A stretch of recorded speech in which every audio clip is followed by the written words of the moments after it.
Why is there a high likelihood that Gervonta Davis and Jake Paul is going to be more profitable than Canelo Alvarez and Terence Crawford? Quite simple. Because Turkey Al-Sheikh don't know what the fuck he doing.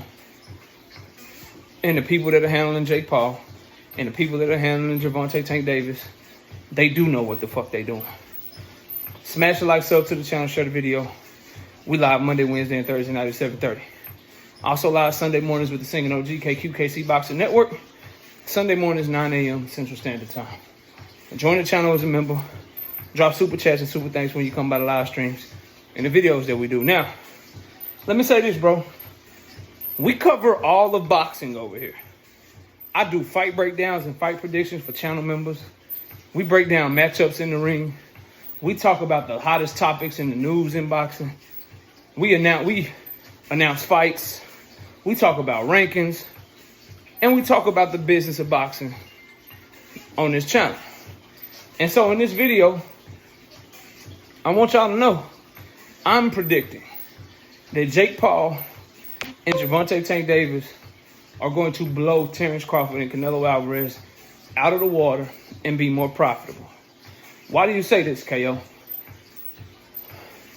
Well, because the revenue streams for both fights are exactly the same, but the costs for the Canelo and Crawford event are much higher because Turkey Al-Sheikh is overpaying those fighters.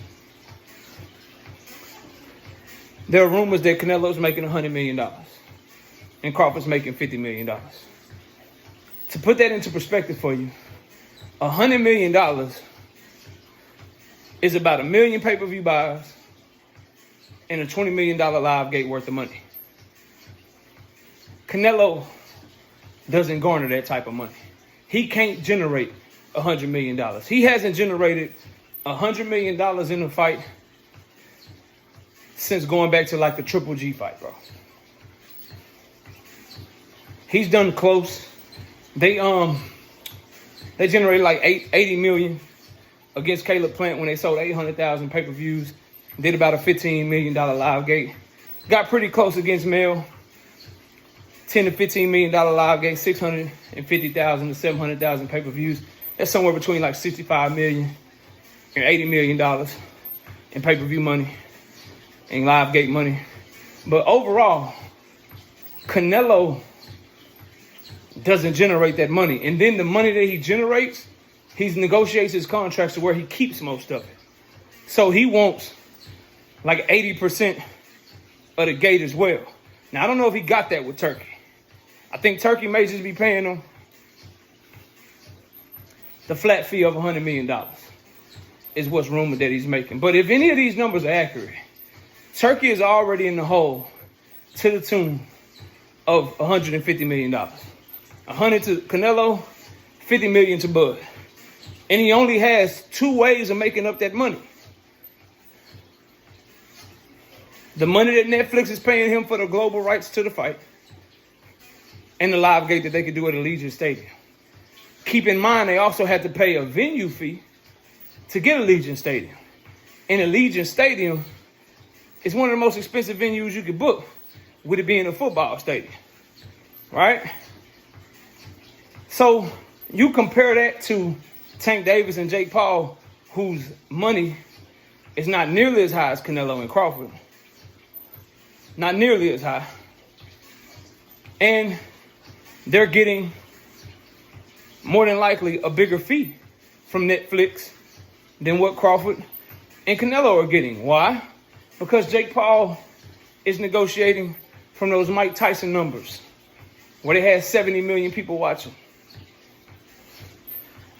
Where they ended up with 108 million worldwide global views. He's negotiating from that Amanda Serrano, Katie Taylor money, where they broke the record for the most viewed women's sporting event in history on Netflix. So his fee that he's getting for this fight from Netflix could be higher than the fee that Canelo and Crawford is getting from Netflix, while him and Gervonta are actually making less money as fighters. The venue fee for the basketball arena that they're fighting in is going to cost less than the venue fee for Allegiant Stadium. And because of the casual aspect and the celebrity aspect of that fight, the tickets are going to cost more.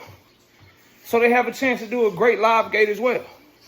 So with the cost being down for Tank and Jake Paul compared to the cost for Canelo and Crawford, it's going to be a more profitable event. Remember, Canelo and Crawford did a Saudi Arabia press conference. They did a New York press conference. I believe they also went to LA. I think they had 3 press conferences. That shit costs money. They put a lot more marketing dollars behind this fight too. That shit costs money, bro. So when you look at these fights from a business perspective, it's not about which fight is the better fight. Obviously, Canelo and Bud is a better fight to me. Obviously, Canelo and Bud are real boxers. There's no circus aspect to it. There's no clown aspect to it. But when it comes to the business of the event and which event is better structured from a business perspective, which event is going to make the sport of boxing more money, which event is going to gain more interest and potentially grow the sport of boxing and bring new fans into the sport, when it comes down to that, the clear answer and decisive answer is Tank and Jake Paul about to blow Canelo and Crawford out of the water, bro. About to blow them out of the water, in my opinion. Because it's like a train wreck. I told y'all this shit, bro. It's a fucking train wreck. Or a car wreck, or a real bad car wreck. It's something that you never want to see, but you're not going to be able to take your eyes off of it. You're not going to be able to take your eyes off of it. Jake Paul and Mike Tyson, trash. You don't want to see it. You don't want to see Jake Paul taking on a 67-year-old legend, past his prime, trying to make Mike look like a fool. You don't want to see it. But once you found out it was happening, it was goddamn train wreck. Goddamn car wreck. You couldn't take your eyes off of it. To the tune of 75 million people worldwide was watching that shit. Concurrently, all at the same time is what that means. Tank Jake Paul, 100 pounds apart, real pound for pound boxer versus a damn Disney star. The most polarizing figure in boxing against one of the most polarizing figures on earth. Jake Paul's Disney, goof troop, crazy, teeny bopper fan base with Tank Davis's casual, hip hop, yet diehard fan base. Like, nigga, shit gonna go crazy in terms of numbers. Cause it's a train wreck, it's a car wreck that you don't want to see. We don't want to see this shit, but we ain't gonna be able to take our eyes off of it. We ain't gonna be able to take our eyes off of that shit. And for those reasons, it's gonna do better numbers. It's gonna generate more revenue. It's gonna be more profitable than Canelo versus Bud Crawford. Watch what I tell y'all. Smash the like, sub to the channel, share the video. I'll see y'all soon. Peace.